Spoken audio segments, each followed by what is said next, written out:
Congressman Mike Gallagher joins us now. Congressman, or should I say, well, I guess it's early to say Mr. Chairman, so I'll just call you Congressman for now. You're the incoming chair of this new Select Committee on China. You say we're in the early stages of a new Cold War with China. Do you view China as an enemy of the United States? And what is your biggest priority for this new committee on day one of the new Congress? I view the Chinese Communist Party as an enemy of the United States, but it's important that we don't conflate the Chinese Communist Party and the Chinese people. I think that's absolutely critical to our long-term competition with China. And I view the CCP in some ways as an enemy of its own people. Look at the way in which Xi Jinping has repressed the nationwide protests surrounding his failed COVID-0 policies. Look at the way in which they've used some of the tools of totalitarian surveillance they're perfecting in Xinjiang province in a modern-day concentration camp and exported that around the country to control the rest of their citizens. So it's important that we make that distinction constantly. And the most important thing we want to do as with this new select committee is make this a bipartisan effort. Speaker-elect McCarthy wants the Democrats to participate in this. He wants this to be serious. And to the extent possible, we want to identify where Congress can speak with one voice when it comes to the policy that best positions us to win this long-term competition with the CCP. So the U.S. Senate just voted unanimously to ban TikTok from government phones. TikTok is a popular app that is from China. You have a bill to ban TikTok completely nationally over its ties to China and because of national security risks.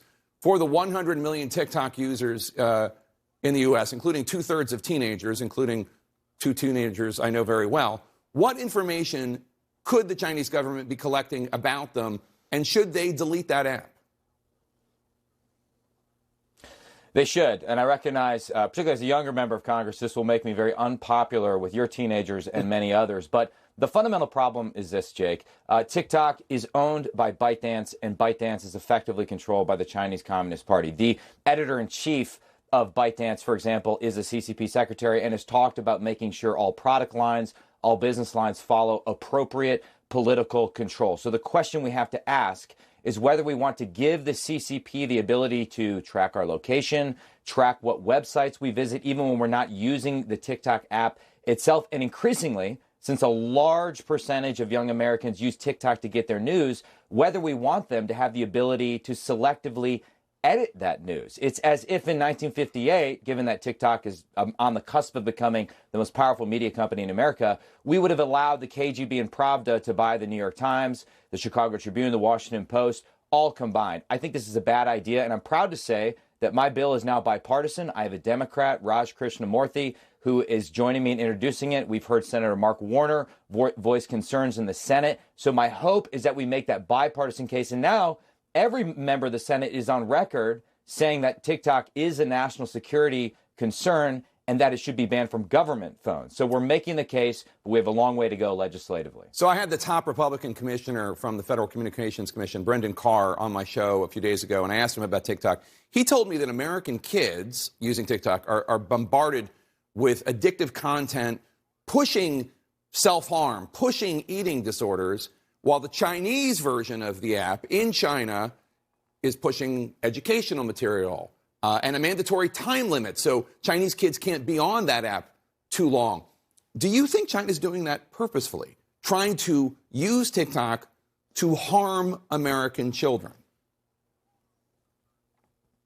The short answer is we don't know, but Brendan Carr has called it digital fentanyl, and I think that comparison is apt for two reasons. One, as he points out, it's highly addictive, highly destructive. It's increasing the loneliness, isolation, and rising rates of suicide and depression we're seeing among America's youth. And also, like actual fentanyl, ultimately you can trace it back to China. The precursor chemicals for fentanyl come from China, of course. So I think it's a very good comparison by FCC Commissioner Brendan Carr. And that's one of the many reasons why we need to take bipartisan action to ban it. And as I said before, the ability to edit the news, I just think, is a massive tool and weapon that we don't want to give the CCP. The other thing is this: whether or not they're doing it intentionally, there's another asymmetry in our relationship. Chinese propagandists, Chinese wolf warrior diplomats are all over our social media companies Twitter, Facebook, spreading dangerous lies about the United States, attacking us, while at the same time, they deny their own citizens in China access to those very same technology platforms. That doesn't make sense. That's not a reciprocal relationship. So one thing I've encouraged Twitter executives to do is to apply a standard that says if you deny your citizens access, we won't allow you access to our platform to spread dangerous lies. There's all sorts of ways we can get at the information competition, the ideological competition. That's an essential part of winning this new Cold War. I have to ask you, Republican leader Kevin McCarthy still, as of right now, does not seem to have the 218 votes he needs to become Speaker. It looks as though this delay is going to muck up committees such as yours getting up and running.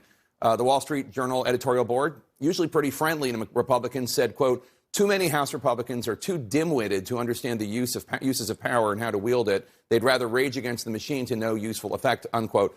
Is this internal fight hurting your party's ability to govern even before you take over?